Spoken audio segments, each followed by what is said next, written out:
This is Disciplines for the Inner Life, Week 6, Solitude, Sunday. Invocation. I pause, Father, to commune with you. Help me to be still and know that you are God. Ease a while any tense muscles or strained nerves or wrought-up emotions. Let me be relaxed in body and calm in spirit, so that I may be more responsive to your presence. I pause, Father, to commune with you. Amen. Roy E. Dickerson in Daily Prayer Companion. Psalm 91 from the English Standard Version, My refuge and my fortress. He who dwells in the shelter of the Most High will abide in the shadow of the Almighty. I will say to the Lord, my refuge and my fortress, my God in whom I trust. For he will deliver you from the snare of the fowler and from the deadly pestilence. He will cover you with his pinions, and under his wings you will find refuge. His faithfulness is a shield and buckler. You will not fear the terror of the night, nor the arrow that flies by day, nor the pestilence that stalks in darkness, nor the destruction that wastes at noonday. 1,000 may fall at your side, 10,000 at your right hand, but it will not come near you. You will only look with your eyes and see the recompense of the wicked. Because you have made the Lord your dwelling place, the Most High, who is my refuge, no evil shall be allowed to befall you, no plague come near your tent. For he will command his angels concerning you, to guard you in all your ways. On their hands they will bear you up, lest you strike your foot against a stone. You will tread on the lion and the adder, the young lion and the serpent you will trample underfoot. Because he holds fast to me in love, I will deliver him. I will protect him, because he knows my name. When he calls to me, I will answer him. I will be with him in trouble. I will rescue him and honor him. With long life I will satisfy him and show him my salvation. The scriptures for today, Sunday, are Psalm 37, 1-7, Leviticus 6 and 7, Matthew 27, 1-26. Psalm 37. Fret not yourself because of evildoers. Be not envious of wrongdoers, for they will soon fade like the grass and wither like the green herb. Trust in the Lord and do good. Dwell in the land and befriend faithfulness. Delight yourself in the Lord, and he will give you the desires of your heart. Commit your way to the Lord. Trust in him, and he will act. He will bring forth your righteousness as the light, and your justice as the noonday. Be still before the Lord, and wait patiently for him. Fret not yourself over the one who prospers in his way, over the man who carries out evil devices. Leviticus 6.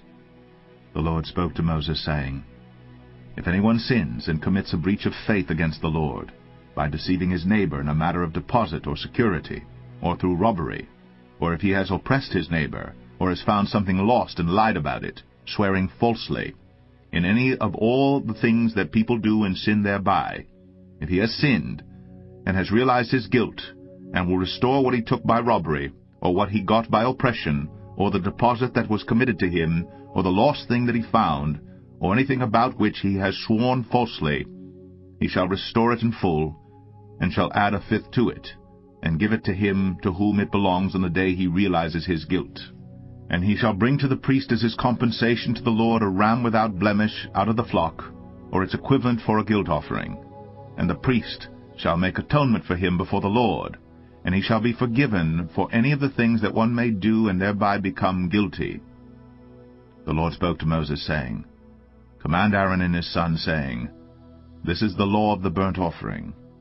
The burnt offering shall be on the hearth, on the altar, all night until the morning, and the fire of the altar shall be kept burning on it. And the priest shall put on his linen garment, and put his linen undergarment on his body. And he shall take up the ashes to which the fire has reduced the burnt offering on the altar, and put them beside the altar. Then he shall take off his garments, and put on other garments, and carry the ashes outside the camp to a clean place. The fire on the altar shall be kept burning on it. It shall not go out.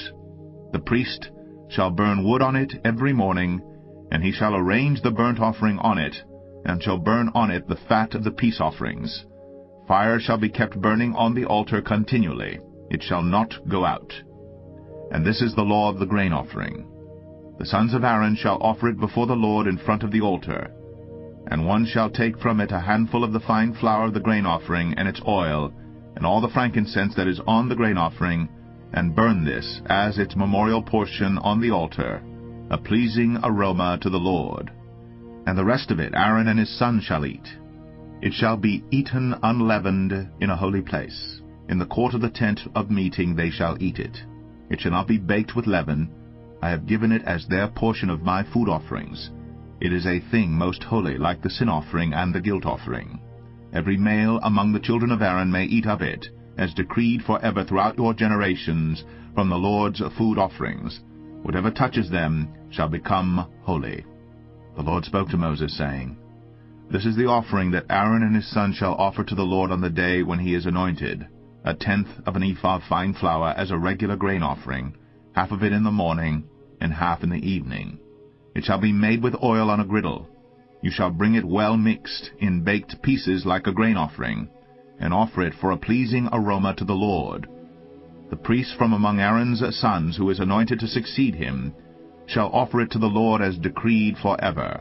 The whole of it shall be burned. Every grain offering of a priest shall be wholly burned. It shall not be eaten. The Lord spoke to Moses, saying, Speak to Aaron and his sons, saying, This is the law of the sin offering. In the place where the burnt offering is killed shall the sin offering be killed before the Lord. It is most holy. The priest who offers it for sin shall eat it. In a holy place it shall be eaten, in the court of the tent of meeting. Whatever touches its flesh shall be holy, and when any of its blood is splashed on a garment, you shall wash that on which it was splashed in a holy place. And the earthenware vessel in which it is boiled shall be broken. But if it is boiled in a bronze vessel, that shall be scoured and rinsed in water. Every male among the priests may eat of it. It is most holy. But no sin offering shall be eaten from which any blood is brought into the tent of meeting to make atonement in the holy place. It shall be burned up with fire. Leviticus 7. This is the law of the guilt offering. It is most holy. In the place where they kill the burnt offering they shall kill the guilt offering, and its blood shall be thrown against the sides of the altar. And all its fat shall be offered, the fat tail, the fat that covers the entrails, the 2 kidneys with the fat that is on them at the loins, and the long lobe of the liver that he shall remove with the kidneys. The priest shall burn them on the altar as a food offering to the Lord. It is a guilt offering. Every male among the priests may eat of it. It shall be eaten in a holy place. It is most holy. The guilt offering is just like the sin offering. There is one law for them. The priest who makes atonement with it shall have it, and the priest who offers any man's burnt offering shall have for himself the skin of the burnt offering that he has offered. And every grain offering baked in the oven, and all that is prepared on a pan or a griddle, shall belong to the priest who offers it. And every grain offering, mixed with oil or dry, shall be shared equally among all the sons of Aaron. And this is the law of the sacrifice of peace offerings that one may offer to the Lord. If he offers it for a thanksgiving, then he shall offer with the thanksgiving sacrifice unleavened loaves mixed with oil, unleavened wafers smeared with oil, and loaves of fine flour well mixed with oil. With the sacrifice of his peace offerings for thanksgiving he shall bring his offering with loaves of leavened bread, and from it he shall offer 1 loaf from each offering as a gift to the Lord. It shall belong to the priest who throws the blood of the peace offerings, and the flesh of the sacrifice of his peace offerings for thanksgiving shall be eaten on the day of his offering. He shall not leave any of it until the morning.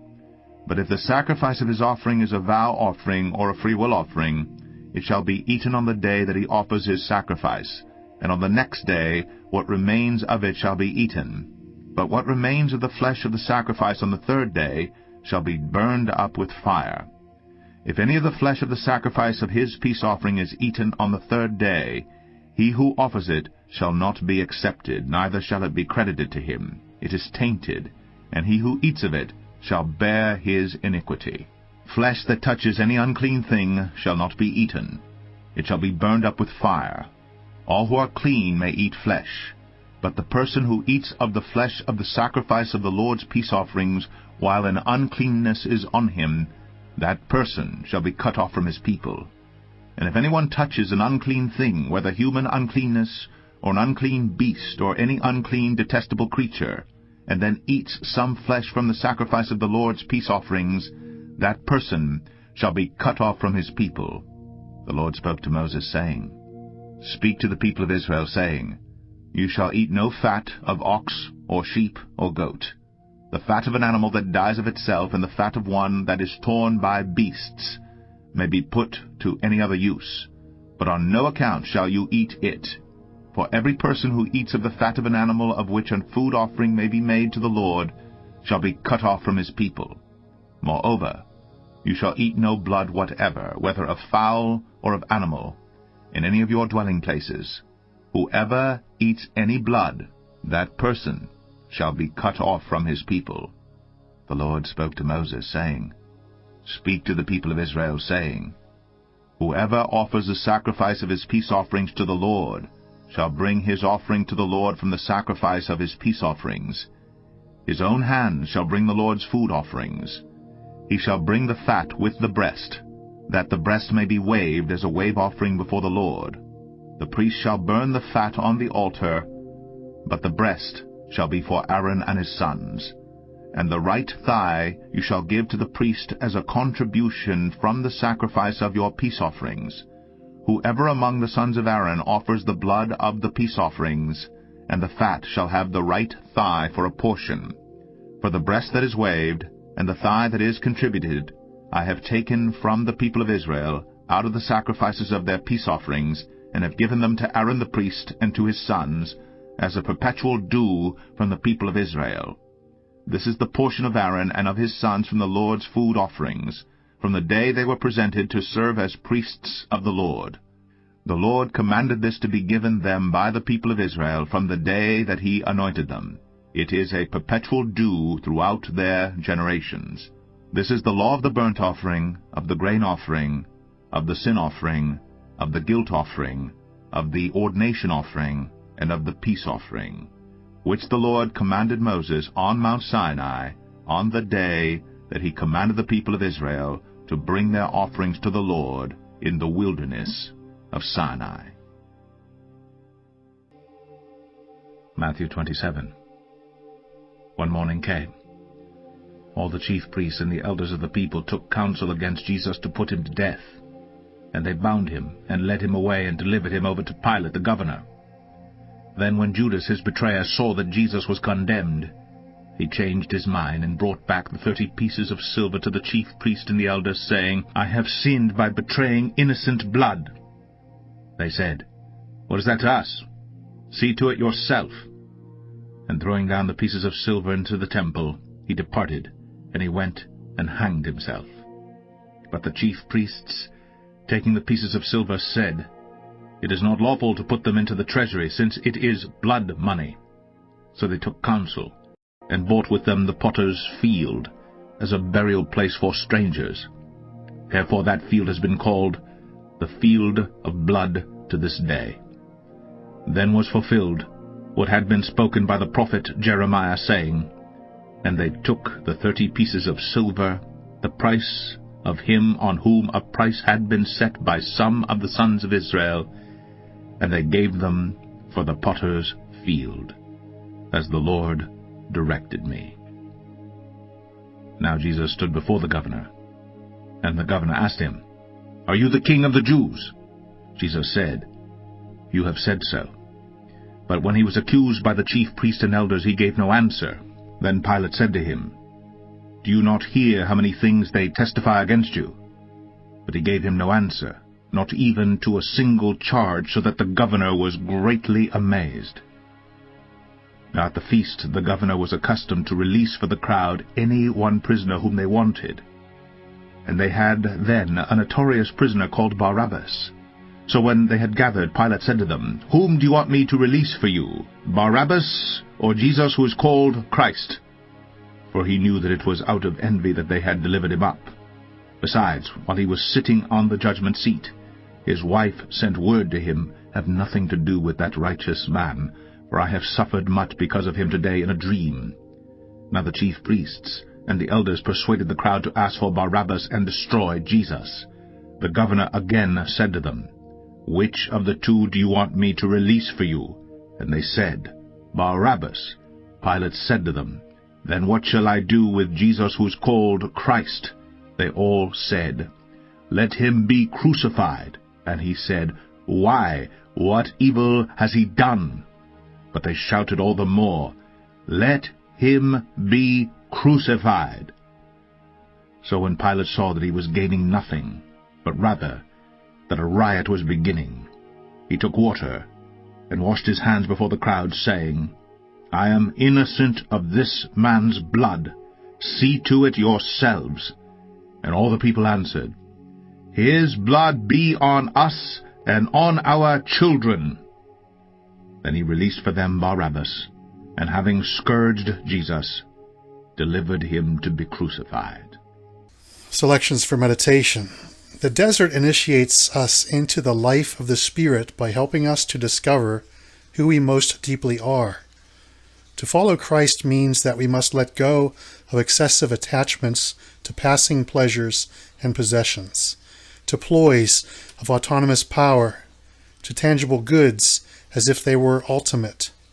Christ asks us to abandon our idols, whatever they may be, and to love Him with our entire being.